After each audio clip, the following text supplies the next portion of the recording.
சொல்லல நேத்தா ஒரு email ID create பண்ணி புதுசா யூடியூப் சேனல் ஓபன் பண்ணிருக்கேன். பிடிக்கல. என்னங்க ஒரு தாயா புள்ளையா பழகிட்டு டபால்னு வந்து முதல் குத்துன மாதிரி செஞ்சுட்டு போயிடுறாங்க வாழ்க்கையில. நமக்கு எவனுக்குமே உதவி செய்யக்கூடாங்கிற முடிவுக்கு நான் வந்துட்டேன். இன்னைக்கு சேனல் ஓபன் பண்ணி போட்டு நாளைக்கு வீடியோ போட்டுட்டு நாளைக்கு நீ 1 மில்லியன் வச்சிருவேன். கோல்டு பட்டன் சில்வர் சொன்னேன்டா உனக்கு இதெல்லாம் வேணான்னு. இப்பெல்லாம் அவன் நினச்சி கூட பார்க்கலண்ணா. ஏதோ ஒரு அவசரத்தில் நடந்துச்சுண்ணா. லைஃப்பை தொலைச்சிட்டேடா. நான் பட்டன் வாங்கி வீட்டில் வச்சிருவேன்.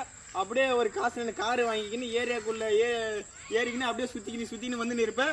உன் பின்னாடி ஆட்டோ ஏற்றிக்கின்னு ஆட்டோகிராஃப் வாங்கறது நான் உன் பின்னாடி வந்து இருக்கணுமா? போல அங்கிட்டு ஒரு யூடியூப் சேனல் ஒண்ணுதான் ஓபன் பண்ணிருக்கேன்னு சொன்னேன். இதுக்கே கார் வரைக்கும் போயிட்டியலே. இன்னும் ஆகல. சேனல் தானே ஓபன் பண்ணிருக்கேன். டவுட் என்னதுங்க? நீங்க பிரதரா பூமரா? பூமர் மாதிரி பேசுறீங்க. நான் மில்லனியல். அடிக்குது பூமர் அடிக்குது. மில்லனியல்